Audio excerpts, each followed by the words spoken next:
Madam గారు ఏదైతే నిన్న చంద్రబాబు నాయుడు గారు ఎంఎస్ఎంఈ దాంట్లో మహిళలకి పెద్దపీట వేసే విధంగా ఆయన కొన్ని అనౌన్స్మెంట్లు చేయడం జరిగింది. డ్వాక్రా మహిళలు 10 లక్షల దాకా లోన్ ఇస్తాను అని చెప్పి నిన్న అనౌన్స్ చేయడం జరిగింది. ప్లస్ దాంతోపాటుగా మహిళలకి ఎంఎస్ఎంఈల ద్వారా లోన్ ఇచ్చి వాళ్ళ ఆర్థిక పురోగతి సాధించే విధంగా నేను కృషి చేస్తానని చెప్పి నేను అనౌన్స్ చేయడాన్ని ఎలా చూస్తారు? నిజంగానే మహిళలకి టీడీపీ పార్టీ కానీ టీడీపీ గవర్నమెంట్ కానీ ఎలాంటి పెద్దపీట వేస్తుందంటారు? మొదటి నుంచి కూడా తెలుగుదేశం పార్టీ అంటేనే మహిళల పార్టీ అండి. ఎందుకంటే ఆ రోజున అన్న నందమూరి తారక రామారావు గారు పార్టీ పెట్టిన దగ్గర నుంచి నా అక్క చెల్లెమ్మలు అనుకుని నా ఆడబిడ్డలని ఫస్ట్ నుంచి కూడా టీడీపీ పార్టీ పెద్దపేటే వేసిందండి. ఆనాడు 33% రిజర్వేషన్ ఇచ్చిన అన్న చంద్రబాబు నాయుడు గారేంటి, రామారావు గారేంటి, ఈ రోజున అదే తరహాలో చంద్రబాబు నాయుడు గారు అలాగే లోకేష్ గారు మిగతా పార్టీలో ఉన్న అందరూ కూడానండి, ప్రతి శాఖ మంత్రులు కానీ ఎక్కడికక్కడ అందరూ కూడా మహిళలకి మాకు చాలా ప్రాధాన్యత ఇస్తున్నారండి. రాష్ట్రంలో మహిళా అభివృద్ధి ఉంటేనే రాష్ట్రం బాగుంటుంది, దేశం బాగుంటుందనే ఒక నినాదం వచ్చిందే తెలుగుదేశం పార్టీలోనండి. మహిళలకు పెద్దపేట వేసిన పార్టీ ఏదైనా ఉందేనంటే అది ఏకైక తెలుగుదేశం పార్టీ ఒకటేనండి. డ్వాక్రా గ్రూపులు పెట్టారండి చంద్రబాబు నాయుడు గారు. అది మహిళలకి అది ఎంత పెద్ద ఊరట అంటే అంత పెద్ద ఊరటండి. మాకు పావలాల రుణాలు ఇచ్చిందే కానీ ఏది చేసినా సరే మహిళలకంటూ చేసింది తెలుగుదేశం పార్టీ. అలాగే ఇప్పుడు పార్టీలో ఉన్న మహిళా కార్యకర్తలే కానీ మహిళా మణులే కానీ ఈసారి ఎక్కువగా పనిచేసింది కూడా మహిళా మణులేనండి. ఎందుకంటే ఆ తెలుగుదేశం పార్టీ అంత పెద్దపీట వేస్తుంది కాబట్టే కార్యకర్తల దగ్గర నుంచి మహిళలు మొత్తం అందరూ కూడా కష్టపడి పనిచేసి ఈ రోజున కార్యవర్గ సభ్యుల కింద చంద్రబాబు నాయుడు గారు కానీ లోకేష్ గారు కానీ పదవులు ఇచ్చి ప్రోత్సహిస్తుంది మహిళలనండి. మహిళలకే ఎక్కువ ప్రాధాన్యం ఇస్తున్నారండి. అలాంటిది నిన్న చంద్రబాబు నాయుడు గారు ఇంకా మాకు అవకాశం కల్పిస్తామని ప్రకటించడం మాకందరికీ రాష్ట్రంలో ఉన్న మహిళలకి కార్యకర్త సోదరిమణులు అందరం కూడా చాలా ఆనందం వ్యక్తం చేస్తున్నామండి. చంద్రబాబు నాయుడు గారికి కృతజ్ఞతలు తెలియజేస్తున్నామండి. అంటే ప్రతిసారి మహిళా సాధికారత ఉంటేనే మీరు అన్నట్టుగానే రాష్ట్రం డెవలప్మెంట్ అవుతుందని చెప్పి ఆయన కూడా చెప్తూ ఉంటారు. అంటే ఆ దిశగా అడుగులు ఎంత మాత్రం పడ్డాయి అంటారు? ఏ రకంగా వెళ్ళబోతుంది అంటారు? రేపు పొద్దున మహానాడు కూడా జరగబోతుంది, పార్టీ లైన్ ఒకటి అనౌన్స్ చేయడం జరుగుతుంది. గవర్నమెంట్ పరంగా ఎలాంటి వచ్చే అవకాశాలు మీరు భావిస్తున్నారు? చాలా అండి, చాలా ప్రోత్సాహకాలు కానీ మహిళలు ఏది అడిగినా సరే అంటే ఇండస్ట్రీల కింద తయారు చేసి మహిళల్ని అభివృద్ధి అనేది మహిళలతోటే సాధ్యం. ఒక ఇంట్లో మహిళ ఆర్థికంగా కానీ స్వతంత్రంగా కానీ అన్నిటిలో కూడా ముందుంటేనే ఆ కుటుంబం ముందుకు వెళ్తుంది అనేది ఒక బాబు గారు ఆలోచన అండి. అది 100కు 100 పాళ్ళు నిజమండి. ఎందుకంటే మా ఇంట్లో నేను ఆరోగ్యంగా ఉండి ఆరోగ్యం గురించి కూడా మొన్న చెప్పడం జరిగిందండి చంద్రబాబు నాయుడు గారు, ప్రతి కుటుంబానికి ఒక ఇది చేస్తానని. అంతలాగా ఒక కుటుంబం గురించి అంటే రాష్ట్రంలో ఉన్న ప్రతి కుటుంబం గురించి ఆలోచించే ఏకైక వ్యక్తి ఎవరైనా ఉన్నారంటే చంద్రబాబు నాయుడు గారండి. అది కూడా మహిళల ద్వారా అయితేనే సాధ్యం అవుతుంది అని ఆయన ఆలోచించి ఈ విధానాన్ని తీసుకొచ్చి ముందండి ఇంకానండి మాకు ముందు ఇంకా కూడా ఎంతో ప్రోత్సాహం ఉంటుంది టీడీపీ పార్టీలో. మేమందరం కూడా రాష్ట్రాన్ని అదే విధంగా మమ్మల్ని ఎంత అయితే ప్రోత్సహిస్తున్నారో మేము పార్టీనే కానీ రాష్ట్రాన్ని కానీ మేము కూడా అంతే ముందుకు తీసుకెళ్ళడానికి ప్రతి ఇంట్లో ఉన్న ప్రతి మహిళ కూడా కృషి చేయడానికి సిద్ధంగా ఉన్నామండి. ఒక మహిళగా చెప్పండి, నిజంగానే చంద్రబాబు నాయుడు గారి గవర్నమెంట్ గ్రాఫ్ పడిపోయింది అంటే 2 సంవత్సరాలు గ్రాఫ్ పడిపోయింది అని చెప్పి నేను అంబటి రాంబాబు లాంటి నాయకులు మాట్లాడుతూ ఉన్నారు. నిజంగా మీకు గ్రాఫ్ పడిపోయిందండి? గ్రాఫ్ పడిపోవడానికి అక్కడ వచ్చింది చంద్రబాబు నాయుడు గారండి. మేము ఏరి కోరి ఈ గత 5 సంవత్సరాలు ఉన్న సైకో పాలన తరిమి కొట్టి 11 సీట్లు పరిమితం చేసి కలిసి వచ్చిన పవన్ కళ్యాణ్ గారినే కానీ మోడీ గారినే కానీ కలుపుకొని మేము ఓట్లేసి చంద్రబాబు నాయుడు గారు వస్తేనే మనం రాష్ట్రంలో మనగలుగుతాం అంటే చుట్టుపక్కల రాష్ట్రాలకు పారిపోదాం అనుకున్నామండి. కానీ బాబు గారిని సైకో పాలన అండి. ఒక్క అభివృద్ధి ఎక్కడుందండి? ఇసుక ఉందా అండి? పనులు ఉన్నాయా అండి? లేదంటే ఉద్యోగస్తులకి ఏమన్నా ఉద్యోగాలు వచ్చే పరిస్థితి ఉందా అండి? ఒక్క కంపెనీ వచ్చిందా? రాష్ట్రం అభివృద్ధి చెందిందా? రాజధానిని ఎంత నాశనం చేసి పెట్టారండి. ఆయన ప్రకటించి మోడీ గారిని తీసుకొచ్చి శంకుస్థాపన చేసి అన్ని చేస్తే ఈయన వచ్చి 3 రాజధానులని ఒక్క మాట మీద ఏదైనా ఒక్క మాట మీద నిలబడ్డా?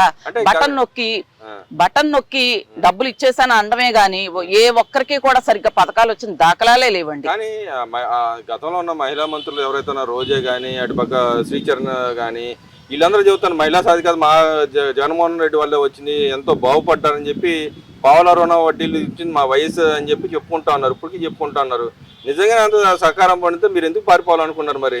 మహిళా సాధికారత వాళ్ళ దాంట్లో జరిగిందండి. ఎలాగంటేనండి, ఆ రోజా గారికి మంత్రి పదవి ఇచ్చి ఆడుదాం ఆంధ్ర అని దోచుకుని మిగతా మంత్రులందరూ దోచుకుని బాగా ఇచ్చేశారు కదండి. అందుకని ఆవిడకి అట్లా అనిపిస్తుందండి. ఎందుకంటే ఆవిడ లబ్ధి పొందింది కదండి, బాగా దోచుకుని బాగా దాచుకుని మన ఈ టీడీపీ గవర్నమెంట్ నెగ్గగానే ఎక్కడ ఇచ్చేస్తారని 2 నెలలు పారిపోయి ఇప్పుడు నన్నేం చేయట్లేదు, రెడ్ బుక్ లో నా పేరు లేదు అని మరి పేటరేగే మాటలు అలాగే మాట్లాడతారండి.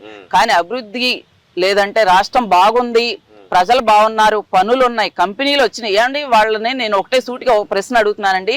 మీరు ఇన్ని కంపెనీలు చంద్రబాబు నాయుడు గారు తీసుకొస్తే మీరు ఏ నోటితోటి ఇలాంటి మాటలు మాట్లాడగలుగుతున్నారు? రాష్ట్రానికి అభివృద్ధి లేదని, గ్రాఫ్ పడిపోయిందని గూగుల్ సంస్థ ఎవరిని చూసి వచ్చిందండి? చంద్రబాబు నాయుడు గారిని చూసి వచ్చిందండి. మేము ఓట్లేసి మేము గెలిపించుకున్న చంద్రబాబు నాయుడు గారిని చూసి గూగుల్ సంస్థ కానీ ఇక్కడ డైవర్షన్ పార్టీస్ కోసం ఇలాంటి వ్యాఖ్యలు చేశారు అనుకోవచ్చు అంబటి రాంబాబు గారు. మరి ఒక పక్కన వాళ్ళ పార్టీలో ఇంటర్నల్ సర్వే దాంట్లోనే నెగిటివ్ ఉందని చెప్పి మాట్లాడతాను. దాన్ని ఏదో రకంగా చంద్రబాబు నాయుడు నెట్టడానికి ఇలాంటి వ్యాఖ్యలు చేశారు అనుకో. అంతే కదండి, ఫస్ట్ నుంచి వాళ్ళ విజనే అదండి. ఇప్పుడు పార్టీకి ఒక పార్టీకంటూ కొన్ని సిద్ధాంతాలు ఉంటాయండి. అలా వాళ్ళ పార్టీకి ఉన్న సిద్ధాంతం ఏంటంటే రాష్ట్రాన్ని నాశనం చేయడం. మేము ఏడుస్తున్నాం అనుకోండి, ప్రజలు ఏడుస్తున్నాం అనుకోండి, చంద్రబాబు నాయుడు గారు ఊరుకోరండి. ఆయన చాలా బాధపడతారు, మా గురించి కన్నీళ్లు పెట్టుకుంటారండి. అందుకని వాళ్ళ విజన్ ఏంటంటే, వాళ్ళ పార్టీకి ఉన్న సిద్ధాంతాలు ఏంటంటే రాష్ట్ర ప్రజలు నాశనం చేయాలి, రాష్ట్రం నాశనం చేసేయాలి. అందుకేగా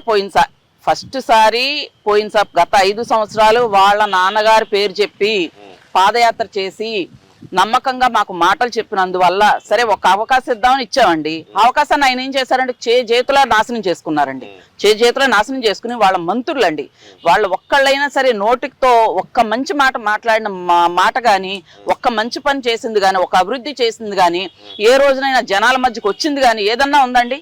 ఏదీ లేదు. గతంలో చేసిన తప్పులు ఇప్పుడు ఈ గవర్నమెంట్ వచ్చిన తర్వాత మహిళల మీద వ్యవహార శైలి కూడా ఇప్పుడు మారే అవకాశం ఎంత మాత్రం రేపొద్దున రోజుల్లో మళ్ళీ మహిళలు వాళ్ళకి పెద్దపీట వేసే అవకాశం ఉందంటారా? పొరపాటును కూడా లేదండి. మీరు ఏ గడపకైనా రండి, మా వీధిలోకి రండి, ఏ గడపకు వచ్చి మీరు అడిగినా సరే పొరపాటును కూడా వాళ్ళు మళ్ళీ రానిచ్చే ప్రసక్తే లేదండి. ఎందుకంటే వాళ్ళు మాకేదో ఇవ్వలేదు, పథకాలు ఇవ్వలేదు, లేదంటే ఫ్రీగా ఏది ఇవ్వలేదని కాదండి, రాష్ట్రాన్ని నాశనం చేసినందుకు 3 రాజధానులని, రాజధాని రైతుల్ని అన్ని సంవత్సరాల పాటు 5 సంవత్సరాల పాటు వాళ్ళు నిరాహార దీక్షలు చేసి తిండి తిప్పలు లేకుండా ఉంటే నువ్వు ప్యాలెస్ కట్టుకుని నీ మంత్రులందరూ విదేశాల్లోని లేదంటే దోచుకుంటూను ఇలాగ రాష్ట్రాన్ని నాశనం చేసినందుకే మాకింత బాధ అండి. 5 సంవత్సరాల పాలనని 20 సంవత్సరాలు వెనక్కి నెట్టారండి రాష్ట్రాన్ని. అంతేగాని మాకేదో ఉచితాలు ఇవ్వలేదని కూడా కాదు, బటన్ నొక్కావు ఇవ్వలేదు అవన్నీ సరే, కానీ రాష్ట్రాన్ని ఏం అభివృద్ధి చేసావు? ఇప్పుడు చంద్రబాబు నాయుడు గారు ఏం చేస్తున్నారు? మాకు బటన్ నొక్కినా, డబ్బులు ఇచ్చినా, రాష్ట్రానికి అనేక సంస్థలను తీసుకొచ్చినా, ఎక్కడ లేని విదేశాల్లో ఉన్న కంపెనీలను తీసుకొచ్చినా, లేకపోతే ఐటీ పరిశ్రమను అభివృద్ధి చేసినా, లేకపోతే నిమ్మల రామానాయుడు గారండి ప్రతి గడపకి ఏ మంత్రులైనా సరే కంపెనీల పేరుతో దోచుకుంటున్నాడు అని చెప్పి మాట్లాడుతున్నారు కదా. కంపెనీల పేరుతో దోచుకోవడానికి, రాష్ట్రాన్ని అభివృద్ధి చేయడానికి తేడా తెలియని మీరు అంత పరిజ్ఞానం లేని రాజకీయ నాయకులని రాష్ట్ర ప్రజల కింద మేమైతే అనుకోవట్లేదండి. మీకు అసలు అంత పరిజ్ఞానం లేకుండా మీరు అలాంటి మాటలు ఎలా మాట్లాడుతున్నారు? ఏమండి వచ్చిన సంస్థల తెలియదండి? రాష్ట్ర ప్రజలు మేము చూస్తున్నాం టీవీలో, వాటిలో పత్రికా మీడియా వాళ్ళు ఉన్నారు, వాళ్ళకి తెలియదండి?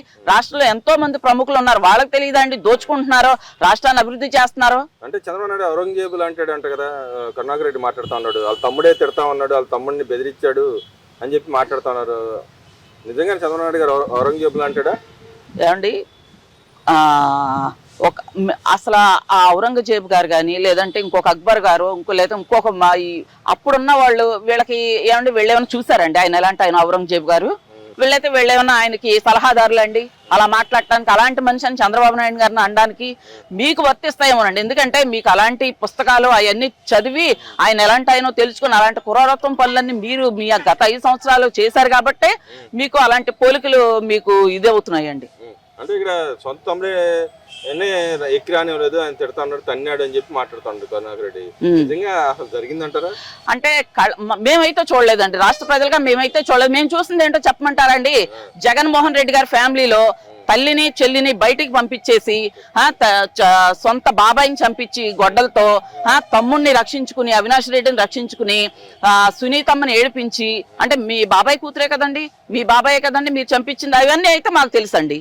అవన్నీ అయితే మేము చూసాము. ఫ్యామిలీలో ఇలాగా బాబాయిని చంపించడాలో, లేదంటే అన్నదమ్ములు కలిసి ఆ చెల్లుళ్ళని ఏడిపించడాలో, కన్న తల్లిని ఆస్తుల కోసం లేదంటే పదవుల కోసం రోడ్లు పాలు చేయడాలు, ఇవన్నీ అయితే మేము రోజు చూస్తున్నామండి టీవీలో. మరి ఈరోజు ఏదైతే విద్యా వ్యవస్థలో మార్పులు తెచ్చారని చెప్పుకున్నాం, లోకేష్ విద్యా వ్యవస్థలో సీట్లు అమ్ముకున్నారు, స్పోర్ట్స్ కోటా సీట్లు అమ్ముకున్నారు, ఇంకో పక్కన విద్యా కానుక ఆల్రెడీ ఎత్తేసారని చెప్పి మాట్లాడుతున్నారు. దాంట్లో నిజం ఎంత ఉంది? అసలు విద్యా కానుక ఎత్తేయడానికి ఇంకా ఎక్కడండి? స్కూళ్ళు ఎక్కడ తెరిచారండి? స్కూళ్ళు తెరిస్తేనే కదండి మాకు పథకం పడ్డది లేనిది. మా స్కూల్ వాళ్ళు చెప్పినా, మళ్ళీ అయితే మా బ్యాంక్ అకౌంట్ చూసుకోవడానికైనా మా స్కూల్ ఇంకా తెరవలేదు కదండి. మా పిల్లలు హైయర్ క్లాస్కి వెళ్తేనే కదండి అమ్మఒడి తల్లికి వందనం పడేది.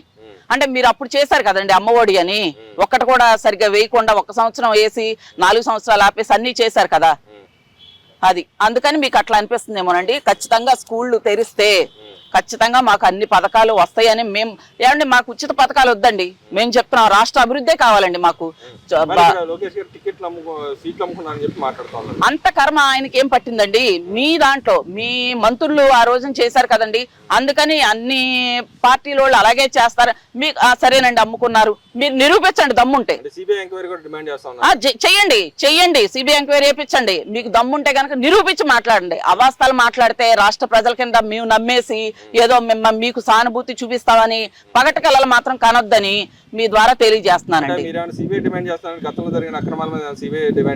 ఖచ్చితంగానండి. ఇప్పుడు మీరు ఎలాగైతే ఇప్పుడు లోకేష్ గారు ఏదో చేసేసారని ఎలాగ అడుగుతున్నారో మీ మీద కూడా మీరు అలాగా ఖచ్చితంగా మీ మీద కూడా సిబిఐ వేసి రోజా గారి మీదే గాని, పార్టీలో ఉన్న మొత్తం వాళ్ళ ఎమ్మెల్యేల మీద గాని, జగన్మోహన్ రెడ్డి గారి మీదే గాని ఏమండి అసలు 5 సంవత్సరాలు మీరున్నారండి. మీ బాబాయ్ కేసు ఎందుకు బయట తీలేపోయారు? మీరు చంద్రబాబు నాయుడు గారు చంపారని అపోహేసేస్తున్నారు.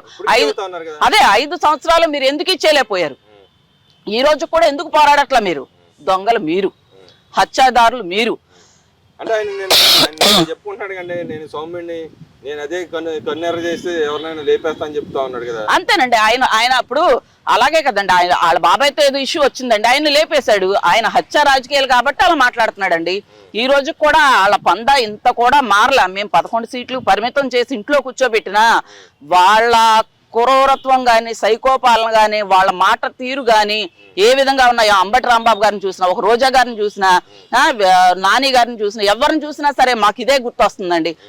వీళ్ళని ఈసారి 11 సీట్లు కాదు, రాష్ట్రంలోనే పార్టీనే భూస్థాపితం చెయ్యాలి. ఖచ్చితంగానండి, ఖచ్చితంగా చేస్తాం ఈసారి. ఎందుకంటే ఈ రోజు కూడా అయ్యో రాష్ట్రం బాగుపడుతుంది, మనం చేయలేదు కదా, సైలెంట్ గా ఉందాం అని లేకుండా మమ్మల్ని